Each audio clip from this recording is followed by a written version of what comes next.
I think that this is one of the scariest cards that Value Turbo sides because that deck can burst out damage like no other. So if they just go Greffer Pitch, and now they have the Value Circle Engrave, and a lot of times they might Yeah, not even that's use it turn nasty. one because they don't want to get like Soul Exchange or whatever, lose both of their monsters off the bat. So they can just hold that in the graveyard, and then whenever they have a fossil line, and now it's fossil line up plus the 2300 arm wing, which is 3500 damage, and if you add in Greffer too, then you're talking about 5200 damage. So that's a lot of life points to lose out of Fucking nowhere. trance.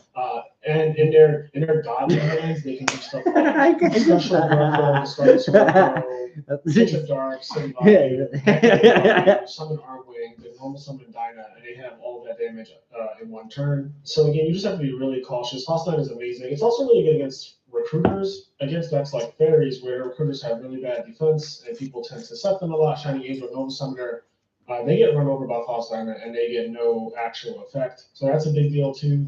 And it could also be really good against heavy combo decks like Dragon Turbo, Diva Hero, and you get the idea. But yeah, I think False Diamond is absolutely absurd in this format. It is essentially a vanity scheme, but it's much easier to get out because of it being 4 stars, and that is huge. So I wanted to make sure I started off with something that was really, really strong. Okay, next is DD Warrior Lady. So I actually really like that this is sided at all. I'm seeing it pop up more and more often. I think one of the first times I saw DD Warrior Lady being sided was, I want to say it was a Frog player, it might have been Ronick. I can just attribute most Frog things to Ronick, from especially from a while ago. But I know that at one point, Frog decks that already play Reinforcement of the Army could side DD War Lady as an out to opposing Vanity Fiends. If your opponent might be on Fossil Dynamite and stuff like that. I like that this card just outs all of those things.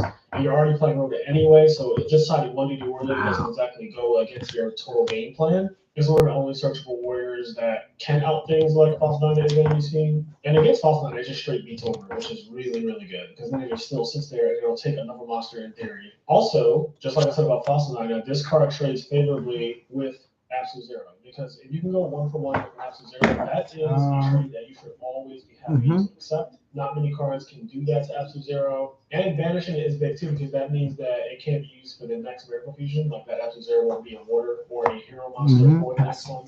But yeah, she's nothing crazy. I'm just putting it in B tier because I want people to be aware that this is something that you can side, and that in certain decks, if you're already playing Rhoda, this is a totally reasonable side. I see more people siding it in Hero Beat, and that makes sense as well. Just one copy, you don't have to go overboard with it, but yeah, DD War Lady is a select-on card. Pretty good. Okay, Consecrated Light. So this card really should only be sided against, I want to say, Black Wings. I have actually had someone sided against when I was playing Value Turbo, and randomly they did win that game. It was game 2. And Cyber Week is on at Wayfair. It's time to light up the savings. Shop big deals now through December 3rd. Get bedroom furniture up to 55% off. Area rugs up to 70% off. Lighting up to 55% off. And everything ships free. Shop big deals with Wayfair Cyber Week now through December 3rd. Wayfair, just what I need.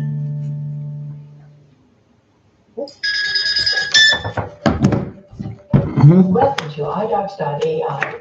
We're your solution for redaction for 47 different types of unstructured documents. That includes PDFs, spreadsheets, and Word documents. Do you find that it's taking your team hours to redact documents? How much is this costing you in labor hours and money? iDocs.ai Redact will save you up to 97% of your time, turning hours of work into minutes. To get started with iDocs.ai Redact, simply choose your files from any of the many document storage platforms we integrate with, including Dropbox, Google Drive, Microsoft Office 365, and OneDrive. With a customizable data model profile, you can set scans for your preferred entities, PDF components, keywords, and other areas for your data model.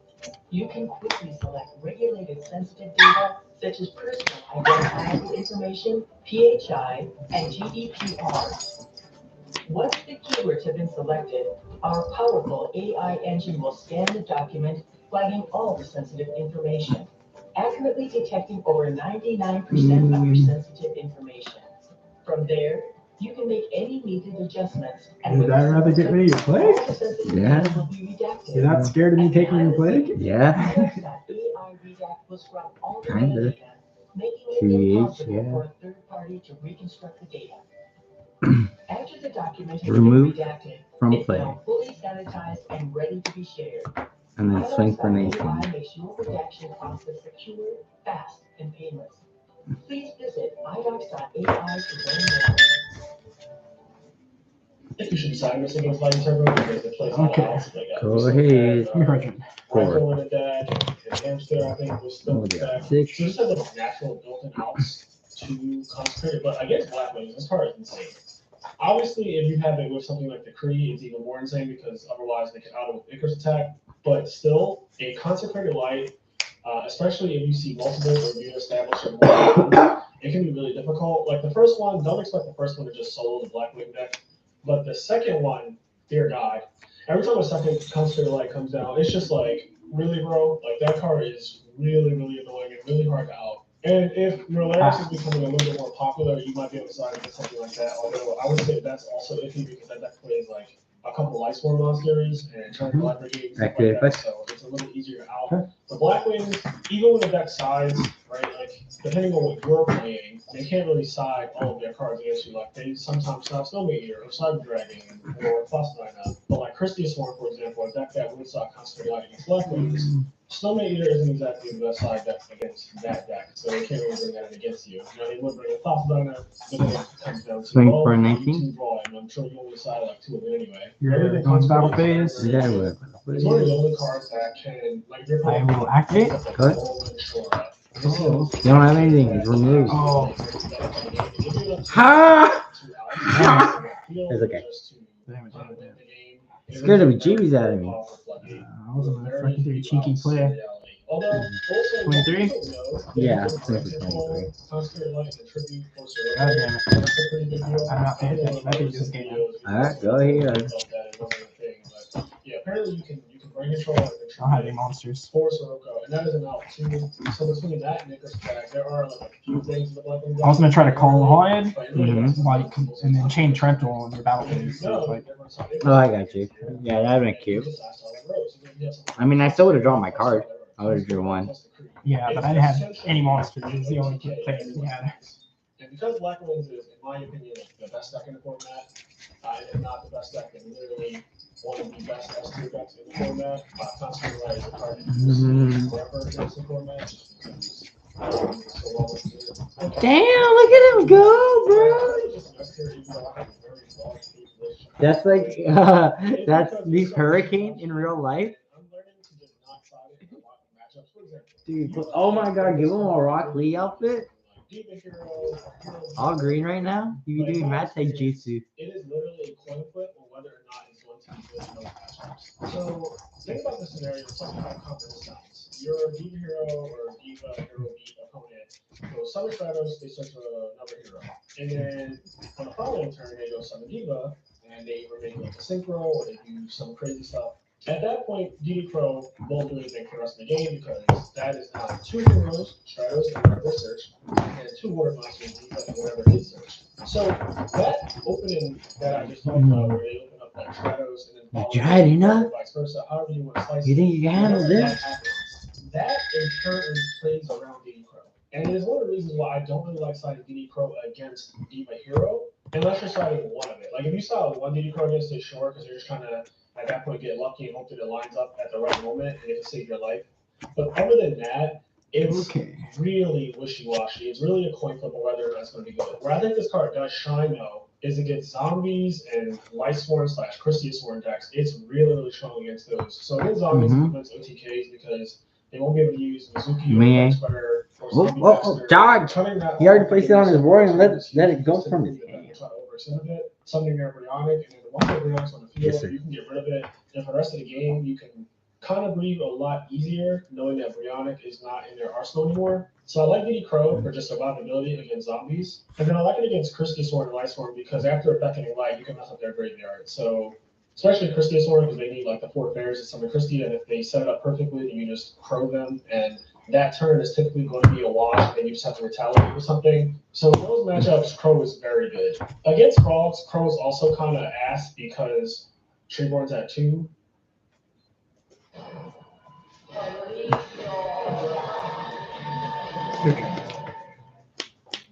It's Ryan Reynolds. The sheet. Owner of Mint Mobile, my goal is to spend as little as possible my commercials. We can pass more savings to customers. When I saw what they're charging now on stock videos these days, well, you can see what I decided to do. And that means we can afford to offer 3 months of free service on any plan, including unlimited.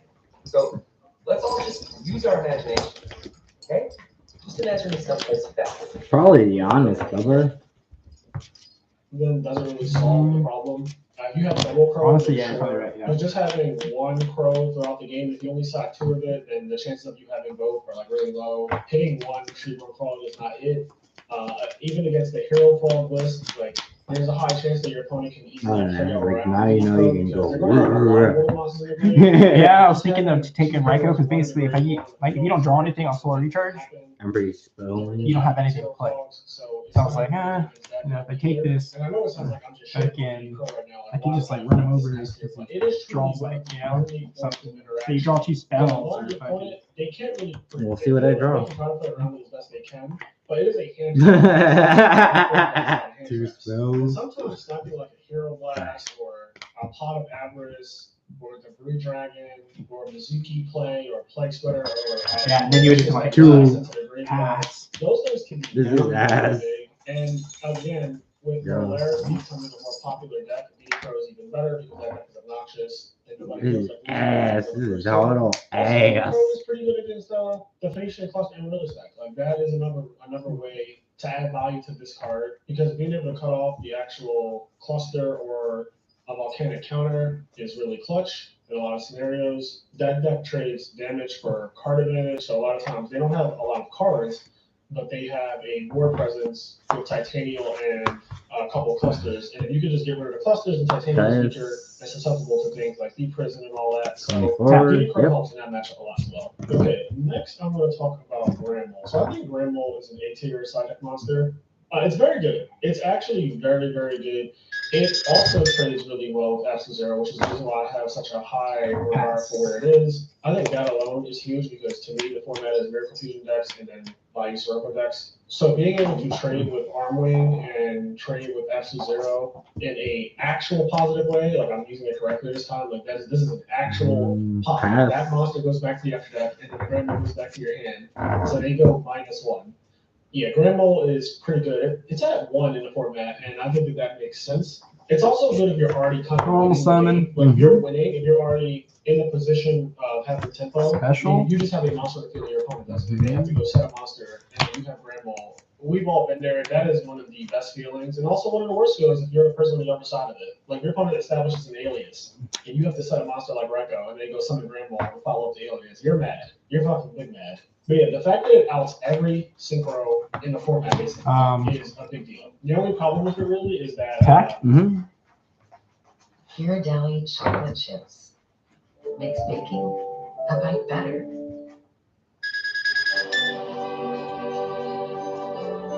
$17? 24?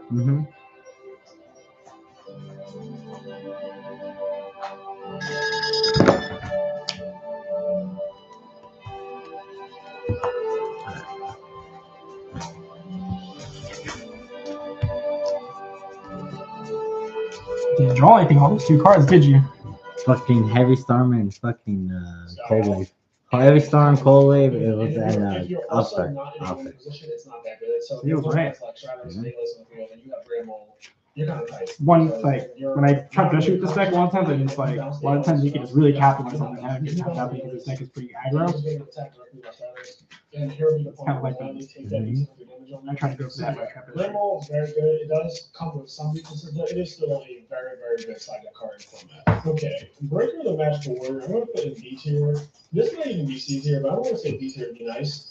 The only decks that I really see side this are fairies typically because they're trying to do multiple things. They're trying to dodge deck devastation virus, which is an automatic when it gets that deck, and also deal with light prisoner. So this guy is the perfect card to do both of those things. The only problem that I have with it really, and it is a big problem, fairies is already a very normal summon heavy deck. Extremely normal summon heavy. And this is just another normal summon. So if you're signing out some of your normal summons to put this in, like sure, but it doesn't solve that problem for the deck. On top of that, it doesn't really have any synergy to the deck either, though. Like it's not searchable by anything. It's dark, so unless you're playing the Chaos Fairy build, then there's no value in it actually. Ooh, I gotta being a go dark first. monster. Because at least the Chaos Fairy build will play like a lore. It has Chaos Twister and all these other ways to convert off of a breaker that's been used. But in a typical fairy deck, it's just like, yeah, breaker's just sitting out there to be attacked by Shura. I do like that it deals with deck devastation virus and nightmare, but like again, unless you have a trap to go with the breaker, it's kind of awkward. And even then, you can only defend it for so long, right? Because there's no conversion in the standard fairy deck with the breaker. Like, are you going to summon Herald of Light and then turn it into a synchro? Like, what's going to happen to the breaker? What the? So I'm not the biggest fan. Maybe I don't this is actually what?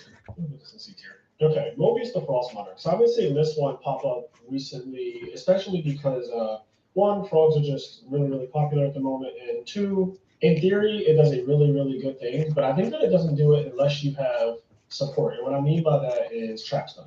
So if you're siding trap stun in your frog deck, then that makes sense because Mobius and trap stun is insane. double But if you're judging just siding I know. Mobius, I don't think it makes as much sense because everyone is already So siding got Dark Arm Chaos naturally Sorcerer, against the Brain deck, Control, and it makes it very difficult Chaos to play Sorcerer, Monarch. What Case. makes it worse to me is the Caius, situations where you Celestia. need the Mobius to be a Monarch that removes Monster things from the field Reincarnation. because of aggression. Beckoning So you Light. need a Beckoning Caius Light, Mobius coming in collect right now. instead. That sucks. Okay, And that double does JD. come up. Like, that is 100% Making like the two JDs is a little too crazy. and everything. That was one of the problems, obviously, with Vestalis is as strong as it is when you're already kind of in a neutral game state or in a winning game state. It's really bad when your opponent has like 3 monsters on the field and you're taking cards No, out of six. hand. They're trying to kill you. Mobius is in that same ballpark where it's like, okay, your opponent has a fossil on the field and you're able to tribute for a monarch because you set a deep call or something. Damn, that's But pretty now nice. Mobius, That's a lot of knowledge in that. you'd rather just be- No sweepers left? No Dark Arm, no Chaos Sorcerer? Dude, what the hell? Go ahead. Unless you have Monster Reincarnation, you're set. Standby phase, Mobius, and they can't use their pulling rugs and whatever else they have set. So he's guaranteed to pop 2. You don't really go that plus in that scenario. It is like a +1, but some people think like, oh, you actually got What the hell? Like, just build all my boss monsters at once. You're down the trap stun, and then you're just sitting on the field, and your opponent hopefully has lost 2 cards. So it's only a +1. It's not some crazy like Right. Now, if you're also playing Cold Wave, You have to be Mobius honest. is nice. Cold Wave is one reason why You it's have to be really honest? good. Oh. Cold Wave. You can also It's keep 1600. Mm-hmm. I didn't That's have lights one for you. not because I didn't want it. I was worried it was too expensive, and I was having a hard time What's your paying discount? other bills. But now, for the first time in our lives, I can do both. Covered California makes health insurance easier in every way, with financial Yeah, how many cards you help have? from us and free assistance to Four? compare your options. Mm-hmm. Covered California, this way to health insurance. Enroll by December 31st at coveredca.com. Yeah, Cold Wave and Trap Stun make this card like a pretty decent side deck card.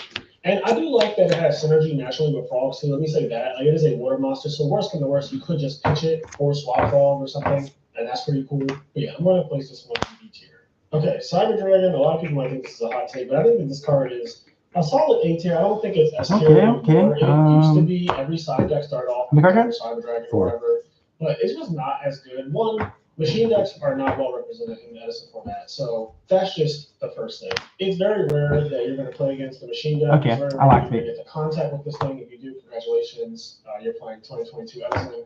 But in 2023, the format is getting so solidified. It's No being four? like Frogs, Nope, Body, yeah, so that's what I'm saying. and Hero Beat / It would go to the top of the deck first. And then it melts. Cyber And then it Dragon's melts. really good. Yeah, It's last card always really rolls against first. the Diva Hero Beat decks, where it used to be good against Hero Beat, and they just summon aliens and attack you with it until you die.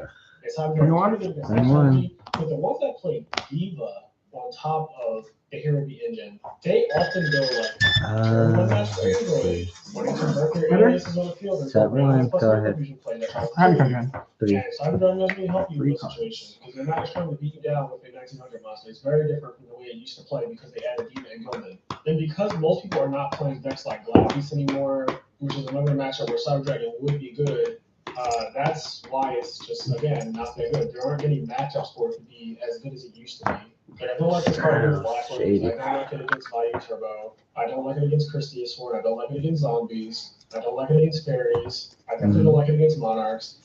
And I'm just naming, those are like some of the most popular decks in the format, and I don't want it against any of those decks. So I don't really know when I would really want Cyber Dragon, but I get one of the things that I do like about it is when you go second and you are playing a deck that does play Caius, because pretty much every deck does at this point.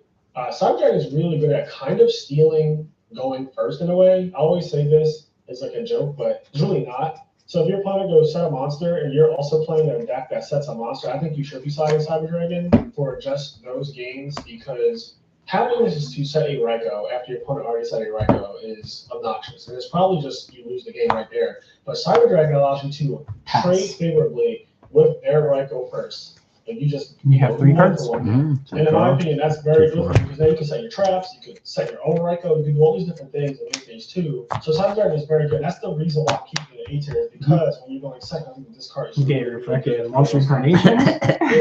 I'll get back to League Life. I would get Monster Incarnation. You have to set fucking.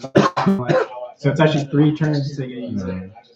But I want 2 JDs. Okay. I would just go 1. One. It's pretty nice. So yeah. 2 turns is a lot. Especially mid game.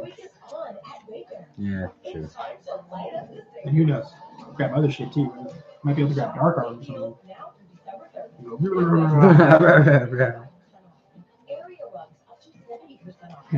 Can't grab Dark Arm and Bacon though.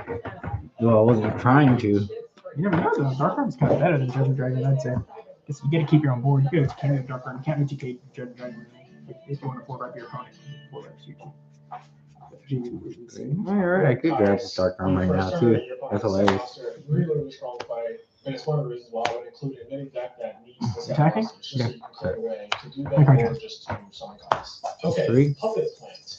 So I'm going to say future. This actually could be a lot better, but the only deck that I could imagine really siding this is 2 cards in hand? You're gonna book your own I've monster? thought about this for a while, but I chose between siding this and Super Polymerization. So Trip out if I do watch. And that card is You have 2 so cards in crazy. It hand. wasn't really sided this year until recently, but Puppet Plant, in theory, you can steal in the Hero Beat matchup. You can steal alias, and they can't Gemini Spark because you don't have anything on the field to Gemini Spark.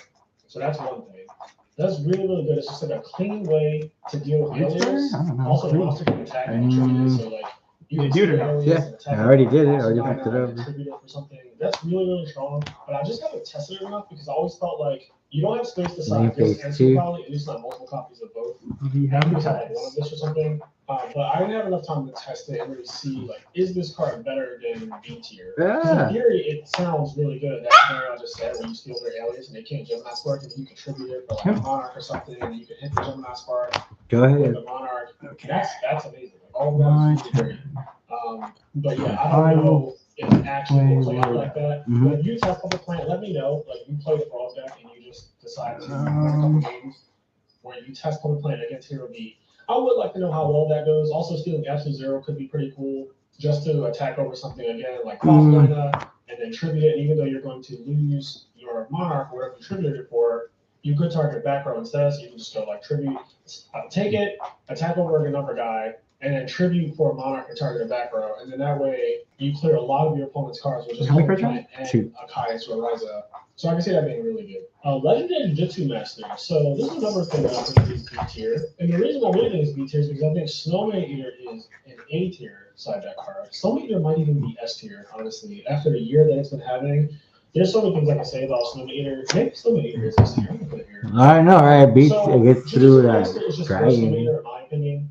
The 1900 defense differential it's big. Like the fact that Snowman is 19 and the fact that Jiu-Jitsu Master is 18, it matters a lot because, again, Hero Beat is one of the most popular decks in the format, and being able to wall off an alias is a key to doing well with Edison right now. Also, spinning things to the top isn't always good. Like, if your opponent attacks with Stratos into a face-down Jutsu Master, they're not exactly mad about that, and even worse is them attacking with a Monarch into a face-down Jutsu Master. Another reason why I don't really like it. And if you're wondering what deck would ever have Jutsu Master against a Monarch, well, there's that evil hero deck. And I played against it at Nationals, and I played against it before that as well. But that kind of named that Jujutsu Master because it's a rock monster. So I've seen it come up where you'll swing to a face down and it's that, and you're like, oh, I'll put my Kais on top gladly. And that is an exchange I'm willing to take. Anyways, I know why this card is sided. It's good against fairies. It's good against decks like Lab Beast. Fairies have a really hard time with 1800 defense monsters. Like hamsters. Athletic performance just got real. Can't get you by multiple today at Walmart.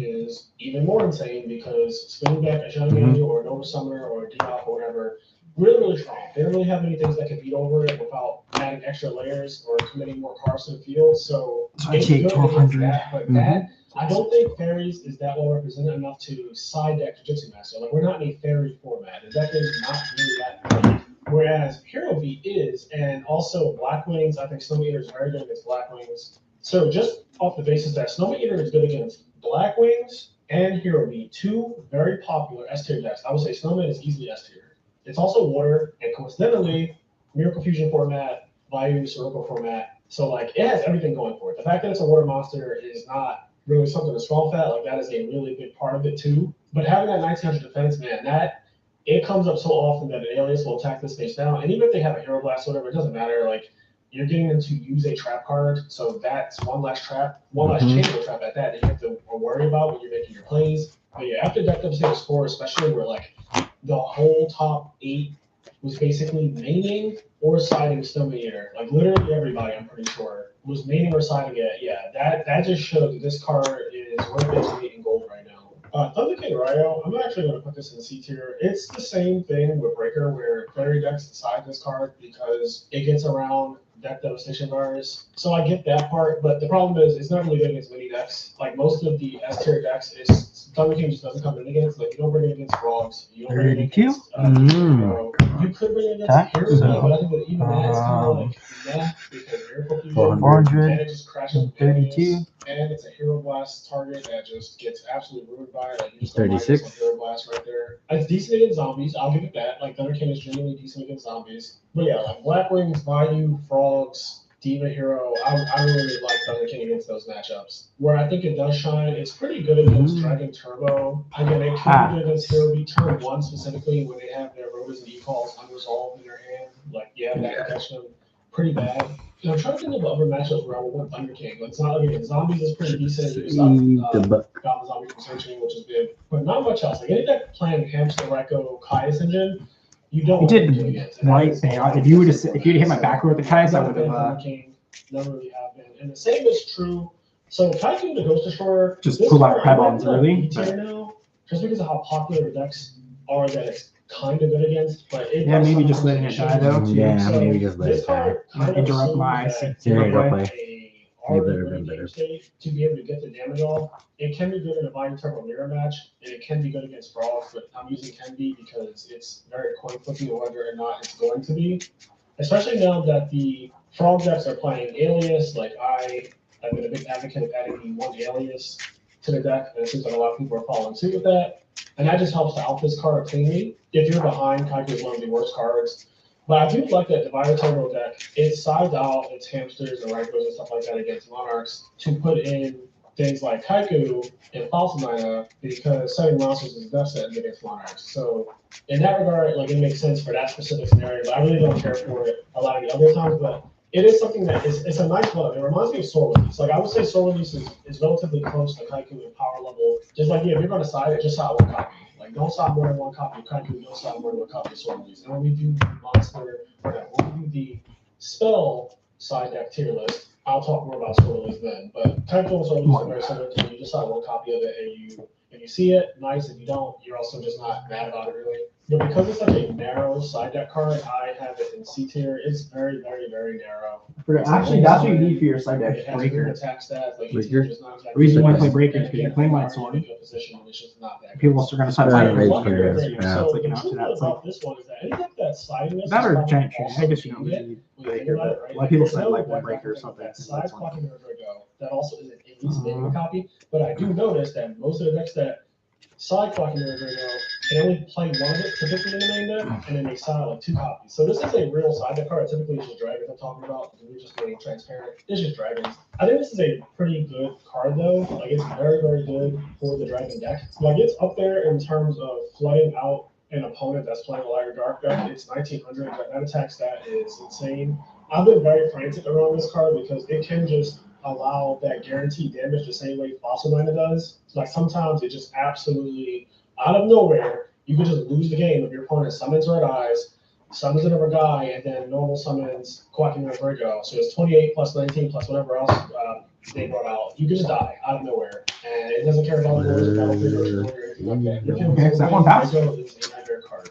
So it's a very, So very macro? strong card against the Not decks that one you're passed. going against. And I think that dragons in general have gotten a lot more popular, and the lists have gotten a lot better this year.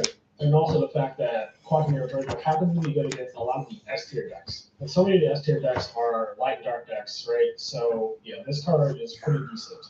Vanity Steam is A tier.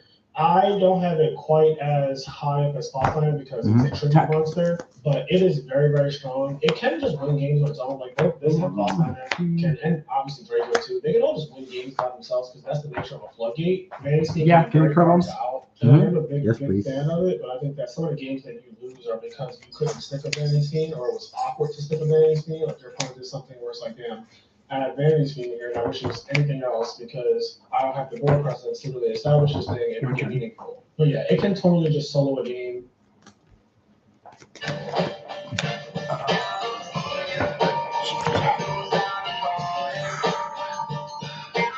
Let's see.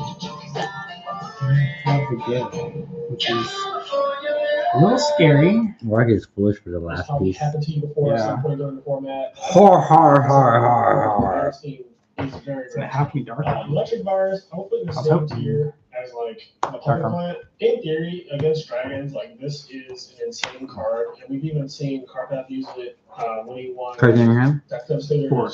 I mean, three. Two, one of those.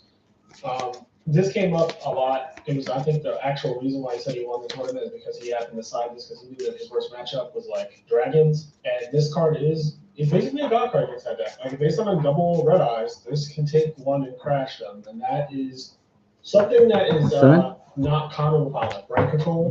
So Activate having effect. multiple ways to do that specific thing is a big deal. Also, in the rare instance that you're able to take a 5-headed dragon, like that's also insane. If dragons become more popular, I can see this card being decided more.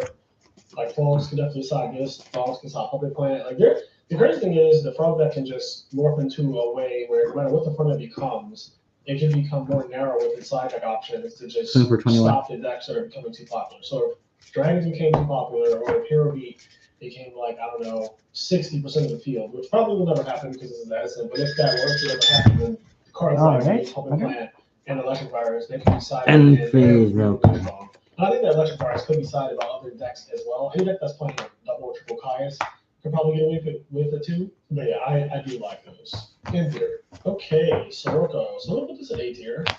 Most of the decks that you would see this sided in are probably gonna be frog decks. I don't really know what other deck would side Sirocco. I'm trying to think. Is there anything else that would side Sirocco? Yeah, I don't really know. I think frogs are just the deck that sides this deck, but I think that this is a very good side deck card against value and black ways, especially if you're playing a build that runs Threatening Roar or Wabaku, because those builds are able to protect it. So after you summon it and you pump it, you attack over their guy, then you set Threatening Roar or Wabaku, and your opponent can't even attack over it. And if they try to, it'll Sword? Monster Incarnation again? Monster, which is super pretty awkward. much. Like Threatening Roar Or I could go for pump again. Dark So if Arm. that play ever comes up, it's probably just GG right there. It's just too much Or you damage just go for the and Dark card Arm. advantage and tempo and all that good stuff. Yeah, but if you also play more darks, you know, Sided 3 copies of Burn Frogs, and he was already playing triple Wabaku, triple Threatening Roar. And I imagine that This is good. Looks like Monster Variation's decent. So I think it goes on long enough? side deck. I wouldn't be surprised if more decks could be with siding this card. If you struggle with Black Wings or Bayou, consider it. Especially if you're playing a deck that has a good amount of traps to defend it. But yeah, 2,000 stats are also good. Like if you run into randomly GBs or something like that, like this card's also good against that. And last but not least, we have Banisher of the Radiance. I'm gonna put this in C tier. This is like at its best turn 1 before your opponent has any setup. But I think that any deck that could side this, your opponent is also siding things like Storm Eater and Cyber Dragon. And this card runs into those really, really poorly. Even Jiu-Jitsu Master. So I'm not really a fan. It also has those aqua stats like 1600. You can't really side this against Value because they just attack over with a Griffer. You never side this against Heroes. Stratus beats over, and they play like 5 copies. 1800? Aliens beats over, like everything beats over. Okay. And then even against Frogs, if it's not turn 1, and the Frog deck gets to do a Substitute play, then your Vanisher won't do anything. And I don't like the fact that it just gets easily walled off by a Frog or again a Slim or whatever. It's just not in a good place in Edison format. I can't really think of a deck where this card is like absolutely insane outside of turn 1. Like on turn 1, sure, it's at its peak. But then it just makes your opponent play like a super defensive way where they're going to set deep prison before you do anything, or they're going to like set Snowmeter or brain control it, attack you and then tribute it or whatever. Like it can be a disruptor. I just don't think that Edison is in a state where this turn 1 is even that strong. And that is the best that it can be is turn 1. I guess like against zombies, if you catch them slipping and they set a recruiter and you set a Vanisher, like sure you got them there for sure. But like even that deck is playing very defensive. Vanisher has those stats where it gets bottomless and deep prison. It's interesting. Everything in C tier, they're all weak to both bottomless and deep prison. Deep prison is the most popular card in the format. And yes, if you look at the whole tier list here, like there are other cards that also get bottomless and deep prison. I guess False 9 is one of the cards that gets under bottomless specifically. And so does Ramble. But that is why they are partially. That is one of the reasons why they are higher tiers, because they get under those cards, but also because the stat lines aren't as awkward, and you can set things like DD Warrior Lady, you can set Fossil Dyna. Whereas everything in C tier, like if it gets bottomless or deprisoned, it's kind of awkward.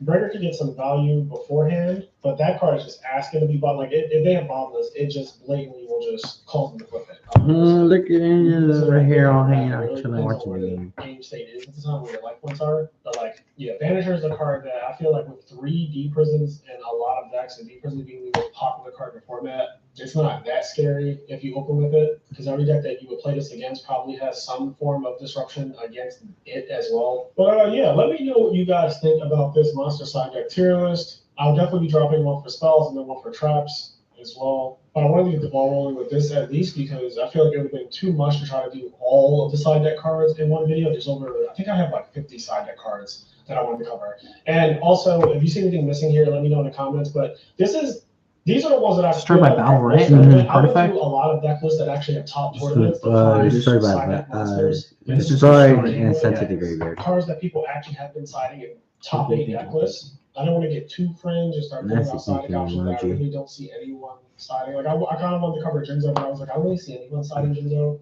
Not even Frogs do, so I just left it out. But even if you have something that you feel like is rising in popularity or could become good or could become popular, put that in the comments, and that's something that I can talk about later on as well. Because Edison, despite being a lot of format, there are still techs and things like that haven't been discovered yet, or that people don't realize are better than they seem. And I don't want to miss anything. So if I can help, I'm down to talk about it. If I feel like it's actually decent or could be decent, I'll talk about it. But until then, I'll catch you in the next one. Please like, comment, and subscribe. And I'm getting out of here. Peace.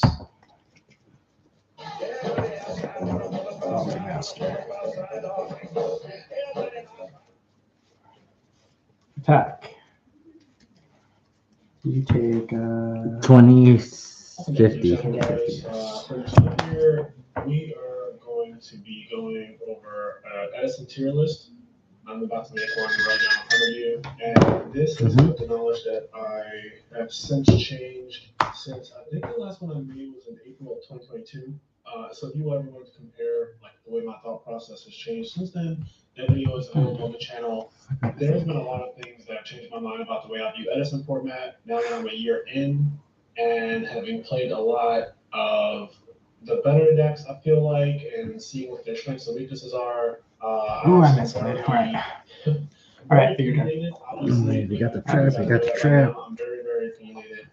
and I stand. I should have done something. I think I could have set up game next turn. I am someone who's played this game for a very, very long time. I've got 15 plus years in this game, and a pretty well accomplished person too. Like in real life Yu-Gi-Oh, I think I stopped playing when I had 22 tops, last year's champion, stuff like that. So I do feel like I know what I'm talking about when it comes to a lot of things in this game. And yeah, Saw him a little bird.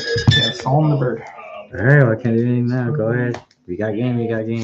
We'll see if things change again. I'm sure that they will. Because, 18, yeah. You know, the good thing about Yugioh, even in a locked format like Edison, is that things. I should have. I was worried. Let's say you did have like something way to get rule from play or whatever, or like something beat on this, like Kai's doing something. I could have normal summoned this while you had a monster, Mm-hmm.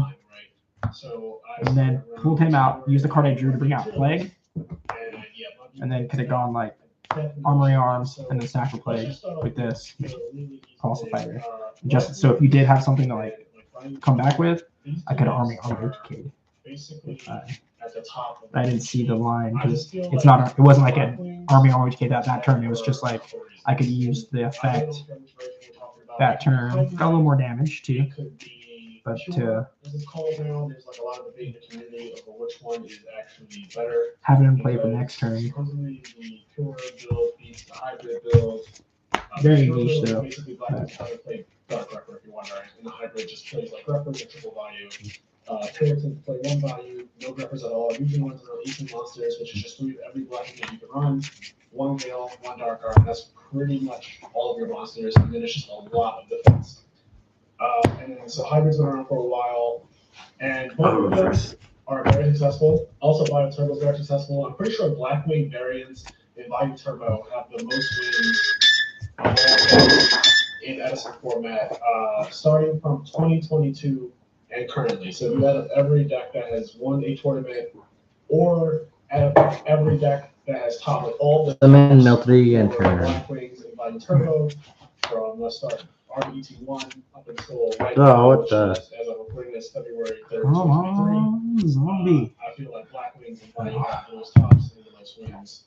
So if that is incorrect, you can, feel free to educate me in the comments. But I'm pretty sure I see more Blackwings in Top Cut than anything, and more Blackwing variants or Value Turbo variants actually winning towards the top of that. So, and I kind of repeat that together. I know they play very differently. So Value Turbo is the deck that plays like Rykos and Caius, and then essentially the only black ones that actually plays is Value and Sirocco, right? But from the Arby's, home of the Good Burger 2 meal. Can I be your order?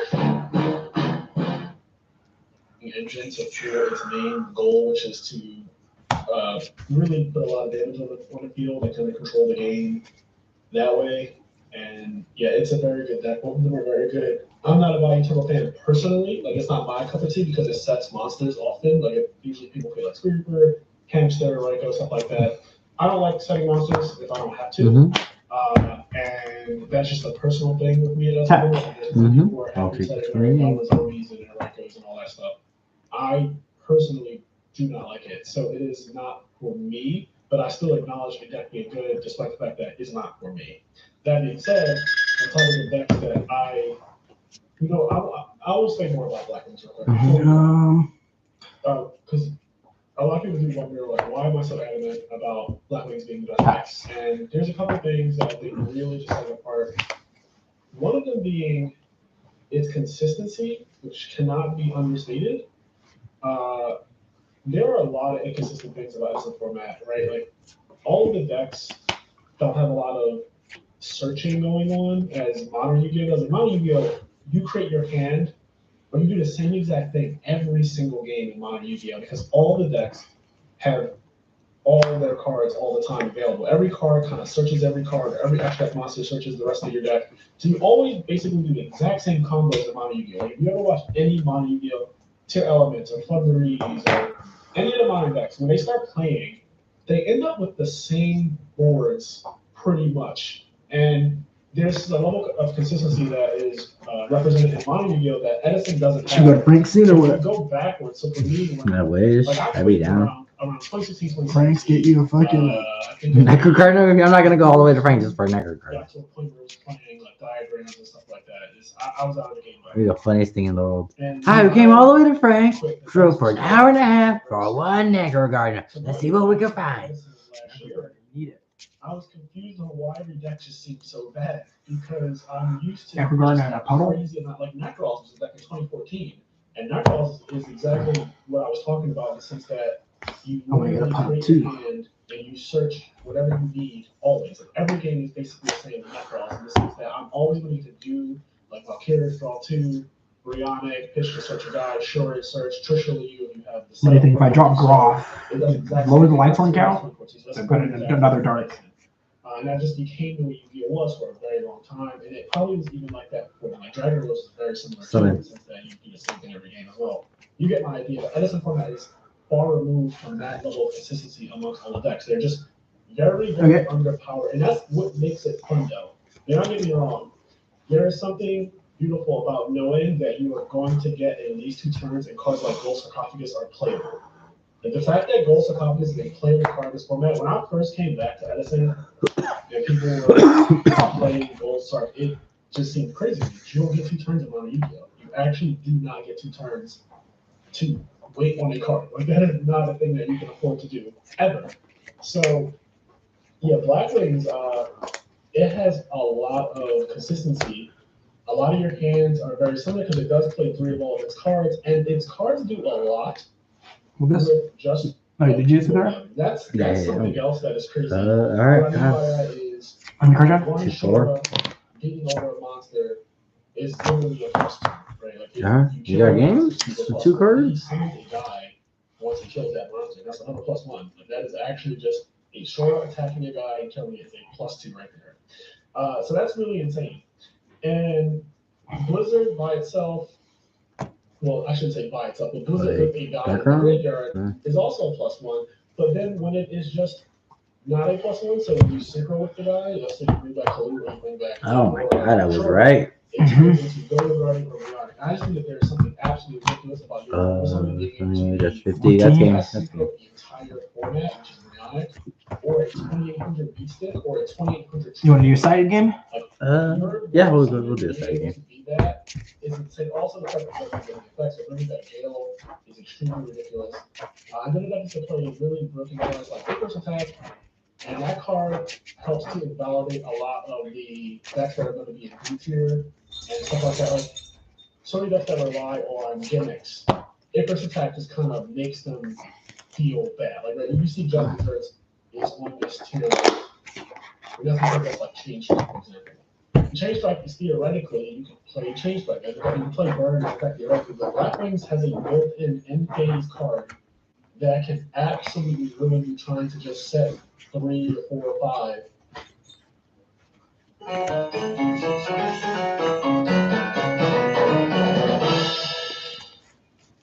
Massive amount of card advantage from chaining a bunch of cards together. And so it has a lot of built-in outs to everything. It's another thing about the deck that I really like is that there's pretty much no situation you can put a Blackwing deck into that it can't actually get out. And that is worth its weight in gold in this format because there are a lot of decks that do some really ignorant things, like the Christia decks. And they really can make it almost impossible to win, but then Blackwing deck has outs to everything. And because it gets to play all of the traps, it gets to play Roll Oppression, it gets to play Black Whirlwind, which is an auto win, but like that card is on my top 10 most problematic cards in the format video. So if you haven't seen it yet, please check that out. I posted it around the same time that this video will be posted. So, but yeah, Black Whirlwind is very problematic. It's at 2. Kalu is a problematic card. It's a hand trap. You can't really see it coming. You can use your open life points. So if I'm attacking directly and you don't know if I have it or not, and your life points are at a certain amount, you might just lose the game right there. Like, you could just lose the game at 3,000 because Aurora attacked you, and you didn't do anything about it, and now you just dropped Kalu damage up. And now all of a sudden, your 3,000 life points are at 0 because you didn't know that I had Kalu. It's just very ridiculous. So, yeah, Black Wings doing a lot with very few cards, being able to play Dark Arm Dragon, being the best Dark Arm Dragon deck. Like, it is the best deck that plays Dark Arm Dragon because of its ridiculous amount of aggression and how literally all your monsters are dark. You have graveyard manipulation with value with Blizzard. It just does a lot, and you don't. And it's another deck that it plays Dark Arm, but it doesn't need it. Like, it's not necessary. A lot of games are won, obviously, without Dark Art at all. So just an extra layer of ignorance in the deck. And yeah, it also deals an incredible amount of damage very quickly. Like I was testing against you so as early as last night. We were just playing last night. And we switched decks a couple times. I started off with the Frog deck, and he tried to play Hero B. Now it's just like that matchup. Frog just shits on like Hero B decks and stuff. Next I played Triple Aliens, they can't deal. Basically.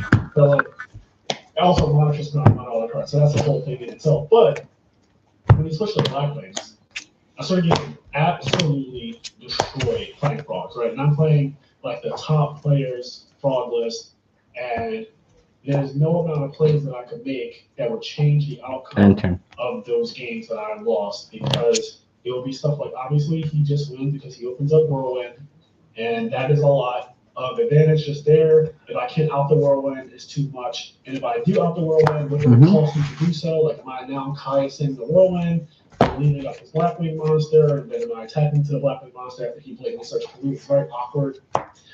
You can't really rush them down with your deck. Like, you can't rush down the Blackwing deck with Monarchs. This is not a real thing to do. So you don't get enough time to establish your mid to late game where Monarchs, the Monarch deck is very strong because it plays triple Miracle Fusion, it plays triple Synchrones, and then obviously Monarch Train is really strong as well. But what I found that's happening often was that we weren't getting that to the game. I was getting attacked so hard in the games where, like, okay, you have a battlefield, but his deck is running double oppression, and oppression is annoying. Like, it's actually really annoying when your opponent oppression is substitute. They're exciting. Oh no. Just remember. Could have said you better. Like, oppression is still very good. It is still very good. I understand that it's not the best card in the Blackwing mirror match specifically, but against most of the decks in the format, oppression is actually very good. So yeah, Blackwing just puts you on a clock, and it's just scary to play against it. I'm actually not used to playing against Blackwings, not using Blackwings. When I play against Blackwings, I typically am using it because I've been using it for so many months now. And so me, conversation, I've been playing Frogs in real life on my locals for the last month, I want to say. Ouch. It's just not pleasant. Also, oh my gosh, why? I feel like because I said it's the best, I have to justify it. And that devastation virus is another part of why it's ridiculous too. Like that card also destroys all of its bad matchups, and the best side that cards against Blackwings get destroyed by the devastation virus. Like Consecrated Light is absolutely ridiculous against Blackwings, right? I will not deny that. That card is insane against the deck. But deck Debbie not only destroys that and all copies of it for 3 turns straight, but it also destroys the decks like Fairies, for example, which people say are a bad matchup. The Blackwings Synchro for 6. I do not agree. I think if anything, at best, Fairies have a 50-50. At best, I still think Blackwings edge it out 55-45. If for no other reason than games 2 and 3, the cards that Blackwings have against the Fairy deck are just very strong if they resolve. Like you resolve Consecrated Light, cool. We're going to sit here for a while. Cool. If you have Devastation Virus and you're playing Fairies, you're out the game. Like you're actually out of the game. You don't believe me? Test that matchup, resolve that Devastation Virus at any point, and see if your Fairy opponent can play the game after that. I promise you, they will drop all of their cards, and it will just be into the game. And the same thing is true a lot of times. Oh, yeah, you got it. That Devastation Virus is absolutely Okay. Maybe I'm wrong about Barrels. Last game I drew it like top decked it. I was like, man, I hate this card. Maybe I shouldn't play it. A lot of people talk shit about it. That's the side deck, but it was pretty clutch right there. It's actually relevant in that matchup because you get all these tokens and stuff, and your monster's like just going Sirocco or Pump, attack your face down, and it's a right go. You take 3600, which is something that happened to me last night when we were playing. In my testing with Steve Silverman, literally that took over 3600 of my life on turn 1. He went second, and that was his first play. And it's like, why did I just take almost half of my life? And you didn't do anything. Like you just summoned 2 guys, which is already kind of absurd that Blackwings can just go summon, and then all that stuff. But like he just went summons on just 2 summons, burst out 3,700 damage, and attacked my face and monster, and I lost almost half my life. It's not okay. And yeah, it just has really good matchups across the board. There's no, I don't feel like when I sit down with Black Wings ever that I am the player who has to be worried that I'm at a disadvantage. I feel like every match is winnable. Like every best 2 out of 3 is winnable with the deck, and it's very comfortable playing it. It has a great amount of traps, a great amount of offense, and if the opponent doesn't have specific hands, like certain things to beat you. Like it's just not gonna happen. You want to say it out because of Any Yugioh? combination of Black Wing cards. I think that was the I did to you. Yeah. Like, I've won games with so many obscure hands and positions that I'm like, only Black Wings get away with this. Like this would not happen with other decks. So yeah. All right. After that, and this is not literally the order that I think as far as where the rest of This is what I'm not in. all up here now. So this is zombies. This is fairies. Would you bring it? This is Christmas Swarm. This is Hero Beat. Yeah, pretty good. Yeah, that's fair. Not oversighting for sure too. This is Hero. Oh, yeah, frogs. So like these are But my side deck right now, I'm right order to pulling the rug. Hey, Tommy. I'm gonna take pulling the rug out for one of these cards. I don't know if I should play one pulling the rug and keep these in. I kind of like the smashing rug. Stop. Pulling the wrong gets it done. Pulling the rug is. It's more situational. All these are basically the best deck, right? Like there's Black Wings being the #1 undisputed. Like for me, personally, like I think Black Wings, Black Wing variants, these types of decks are the absolute best. And then all the other decks right here, these ones are also extremely good, but they're completely capable of beating Black Wings, of course. They're completely capable of beating each other. Obviously, there are bad matches within them. But in general, I think that these are the best decks. One, because they're very consistent and very powerful. They all do something relatively unique that like is pretty annoying. So we've already done the first 2, Black Wing Flying Turbo, but I guess I'll go to Zombies. Zombies is the main OTK. Last one too. I'm gonna go home. Go to bed. It's already 11. Holy shit. Too, but that deck is very inconsistent, and so I do not have it in S tier. If you end up losing rounds to literally your deck more often than not. I don't know what you're doing tomorrow. It's just very Morning. I feel like there is a deck. I made a bother because he said he was gonna do lyrics for that. Do vocals for that song. It's kind of really Working on and validate your opponent by turboing out ignorance and these OTKs very, very easily. And it's also very resilient. It has all the battle recruiter guys like Pyramid Turtle and sometimes Mystic Tomato. Goblin Zombie of the Field is an insane card. And leaving Pass. Means that your opponent can Kairos even get advantage, or they can summon Evil or Place Better. And then that causes so many issues because they're the best single monster in the format. One second before you get started. Let me do my. And they search Mizuki, and then you get a free bounce on any card in the field. You don't even lose the damage because they just bring back, the bounce on Mizuki's effect. So it becomes a whole thing. They just can really, really out advantage. Also, just to play one of the best cards in the format. Okay, response. That card is a built-in DD Crow. Whatever they got you out. But also Monster 1 at the same time. It's a very, very good card.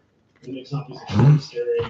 The only problem I have with the zombie deck personally is that it does require 2 cards to make any play. Like Zombies doesn't do a single thing with 1 card, and that is in contrast to the Black. Oh yeah, Chaos Black Wizard. I can just have oppression, right? And I'm like, wait, you're not sending anything back? Okay, cool. Let me draw into it right now on my start. Like you synchro, and then I'm just negate your summon. But it took 2 cards to do that, right? Like you need to. Kaios requires 2 cards for you to do it, and the Black Wing deck can just kind of do a lot with a little bit, as opposed to Zombies needs 2 cards for every single thing it does. And I'm never afraid of a top decking zombie deck, for example. It's not as scary as like, Black Wings can top deck Blizzard and Dark Arm and. This is also why I went with the Smashing Ground, because Zombies does not have a top deck game really. The deck is really good. I acknowledge it. It's a very, very good deck. It can certainly beat you no matter what deck you're playing, and it has really good matchups against like frogs, because of Hook Life, and how passive that deck can be. And yeah, it's a good deck. Okay, for me, this has been one of my favorite decks. You don't get it if I use it, right? The Frog variants, the Frog Hero. There's like creature swap swarming decks where they put it when it's ever sent to the field to the graveyard. So now it's sent to my graveyard, so I get the effect. So if I creature swap it and give it to you, and swing into it, I get the effect. Wow. deck. So you have so many like plays and things that you can do, and the deck plays completely face up. So it's my style. It doesn't set monsters. If it's setting a monster, something is wrong usually. Like that means setting deep draw. Play into it. And my hand's probably not that good, but 90% of the I will search. Mhm. I'm gonna take 600. And it is just a very strong engine. You grind your opponent out of all their cards very slowly. Sometimes I'm like gonna that. search It depends on how for. bad your card is. If your opponent playing bad, and they can get too much of a field, then you take all their cards very quickly. If your opponent's like trying to hold their cards and not playing to the field, you will pick them off one by one. This deck is very, very strong and played well. And if the game goes long, it is incredibly powerful because of Chamber Frog just being a perpetual like +1. Every single draw phase, you're like draw per turn, you get 2 on Frog. And that is just like instead of drawing 1 card per turn, basically drawing 2. Sends it to your hand, right? 2-1 is insane. And this deck is Nope. yeah. The Kai Sleeper Rises. Sometimes you can draw off of some bushes and because of the permaphage. My turn? Yeah. It comes up very often actually. This deck does a lot. It also has the random trample damage from the exercise is really good. I actually won a game specifically because there was a volume of defensive mode. Mind control. And I thought the Foolish's Edge and just tribute an attack deck. And that was actually from 22 like what my opponent had just to 26. And yeah, so this deck is very good. Definitely S tier. I think it's proven 28. Watching any of the RBETs and the tour deck dev stage and stuff like that. If you look at any of the tournament results from the last year, you'll see guys like Ronak, I think Cameron's the other one. People top with this Guari, also shout out to Guari. Shout out to all 3 of those players. They kill it with pretty much every deck they play, but Frogs being the main one for, I know Ronak is like the Frog guy, right? And so is Guari. So from what I see, that deck is You take 800. Hands of a good player. I don't think that many people who play it are good. But the good people who play it are insane. It's kind of how I feel about the Frogs and where they're at in that. So what I'm saying is, Swing for 28. the ceiling for Frogs is very high, in my opinion. If you're playing it, seeing how many things you can do, or things you can do differently, the ceiling is very high. So the barrier of entry is actually pretty up there. Like it looks easy. You just want to show up on for highest, but there is actually a lot more decision making than that because it is not the old school. It's not the old school Frog Modern deck that just played like 15 tributes and Shrieking Frog, substituted with Swap Frog, and that was all of it. It had no other plays outside of that. It didn't synchro, it didn't play Miracle Fusion. It just had like this very linear game plan that if something happened to your mana, you basically end your turn. So that deck, and that's actually what this is. This Light Darkness Dragon is representative. I'm going to put it here for now. But this is representative of the old school, like the actual 2010 Frog Modern decks that were around. When you look at the list that they played, there's a triple Rise, triple Caius, triple Light Darkness Dragon, and then you have Dark Dust Spirit. You might have Vayne's Fiend. You might have some boards.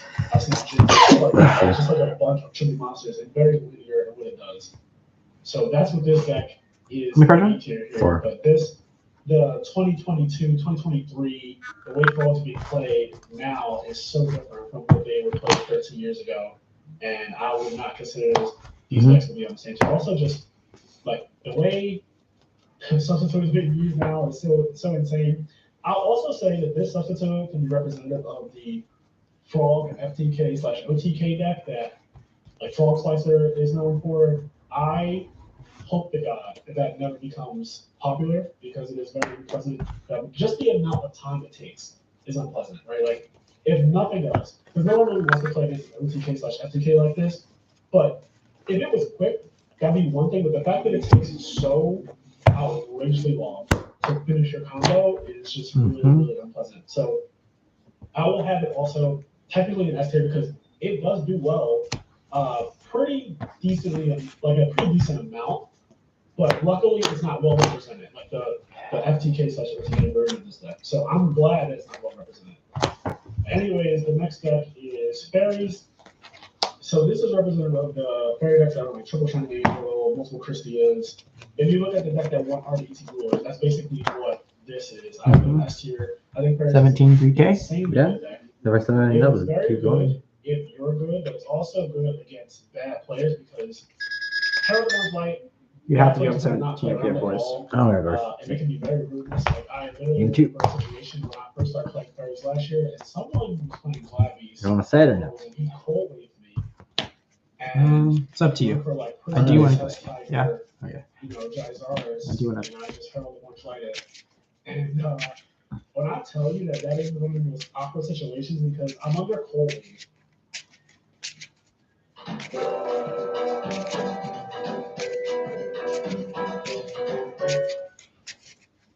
If you think that your play is just guaranteed to go through, and he cold waved his own Glarity's war chariot.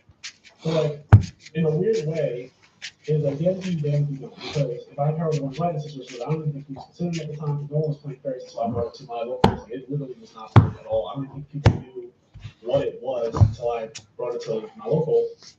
But heralded one flight literally is one of the only things that can stop the outside of like a main deputy curve, which is game one.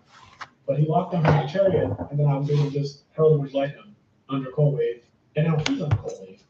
Summon, Mildew, and Fade. And install traps, even though I did have some set. I don't need to play because Go ahead, yeah. now without a monster, you know how to Glabbies on field.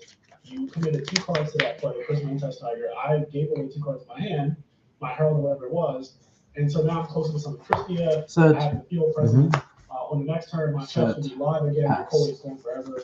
So it's a really bad spot. So that's just like one instance where Herald Mortuary is really good, but it's also really good against stuff like Caius, right? Like Caius typically takes 2 cards to go into, and it really helps against that. It's good against game-breaking cards like Judgment Dragon and Dark Arm. It also, again, it fuels Christia. It's a tuner for some reason. Swing. That actually does come up very often. You can make Rihanna with a Shining Angel, or Nova Summoner, or a Dimensional Alchemist, or GD War Lady. So that's really big. And if you games 2 and 3, when you start with cards like Cyber Dragon, it lets you go into Ancient Sacred Wyvern, which is a card that allows you to sometimes ATK your opponent. It also allows you to go into Avenging Night Chef, I believe is the guy's name. Like you can sometimes get that guy out. Obviously, it's very rare, but like there are situations where it might come up. And as long as you get the 4 fairies, this deck is very dangerous. You can just crash all your Shining Angels or Nova Summoners and end up getting a guy like Honest that bounce onto your hand, and you get 4 fairies, you summon Christia, and the game starts to snowball. The deck is very, very good. It also does, out of all the decks, I want to say, it does give me the most problems when I'm playing Blackbeard just because of how resilient it is. Like, normally when I play Blackbeard, I feel like I'm just running people over. And when I play against fairies, I can't win the game fast. And if I try to, I typically end up putting myself in a situation where now my opponent can reversal me and beat me. So I have to play this very slow, methodical game against fairies every single time. And it's really obnoxious. And if you don't have the stamina for it, you will lose. They will catch you in a way where you end up making one small misstep against the deck, and it will literally cost you the entire game because the advantage can get out of hand if you allow it to. What I like about the in that matchup is that all their monsters can be beat by Shora. So Shora just gets constant like body use and stuff, and that is a good feeling knowing that like all their monsters are really weak without Honest. Like Dimensional Alchemist is weak, Shining Angels and Nova Summoners are weak, and so you just beat all of them. And that is what was going on. So, oh my freaking god. I believe it was Pro Storm who won RBU2 Rulers, and I really like that list. I like the Legacy Yagarasu tech. I like the Cyber Valley tech. The deck has got better. The Mind Control remained that because you do play Triple Herald One Play, and now you're playing Cyber Valley, which is searchable by Shining Angel and stuff. So yeah, it's a starter. If you're wondering what Christia to, so this is representative of the relatively new Lightsworn Christia deck. Now, the reason why I say relatively new is because I'm sure that, the first time Lightsworn and Christia combined, it wasn't November 2022. That wasn't the first time somebody ever tried to play that. But I think that the build that did top RBT Rulers is the best one that I've ever seen of it. It's very, very well thought out. Sorry, I'm not remember the name of the person who actually made the deck, but shout out to you because I've been playing this deck basically since I saw it, and I immediately realized how absurd it is. Like it is absolutely one of the best decks I've ever made. If you're not aware of it yet, you do need to test with it and against it 28. See what I mean? Because If you take this 28, you'll be at 1,000. Yeah, I'll take the first 28. Okay, so now you're at 1,000. Like, it doesn't look like the craziest thing. It looks like, oh, this is Light Sworn has Triple Crispy. But then you look at it again, Okay. and you start playing against it. It does have a lot of fairies in it. It is much more of a fairy deck, honestly, than it is a Light Sworn deck because it's playing triple Hearted Light, triple Soul Curidian Light, triple Christia, double Honest, Shire, Light Sworn, whatever, and then double Celestia. So it's playing a lot of fairies. Like, it has a lot of fairies. There's a lot of monsters in general, but so many of them are actually fairies. And there are good games. Obviously, these are the real high ceilings. But there are games where I have something Christie on turn 1, and there are a ton of games which comes on turn 2 because the deck also plays triple Hamster. So, and it's really fun going first. So if you go first, you set Hamster, and your Hamster. I drew fucking wolf every game. Every fucking game. Yeah, it's all a liar, cow. I don't want to talk to you right now. He had fucking everything, bro. That was nasty. I think this deck is really capitalized on the light back row. So if you have like set stuff, I would have been like, forced to play passively. And this deck loses gas a lot, so I think trap cards are super good against this deck. When you're not playing traps. No, we're playing Mirror Force. Mirror Force is broken. I think, we'll just structural chaps, but what do you think about putting Trental in my deck, taking out both of them for Trental? Oh yeah, maybe play Trental to the book. That'd be pretty good too. This deck is disgusting. Oh, I'm talking about it. I'm going nasty. Oh, my body. Bro, I'm too old for this.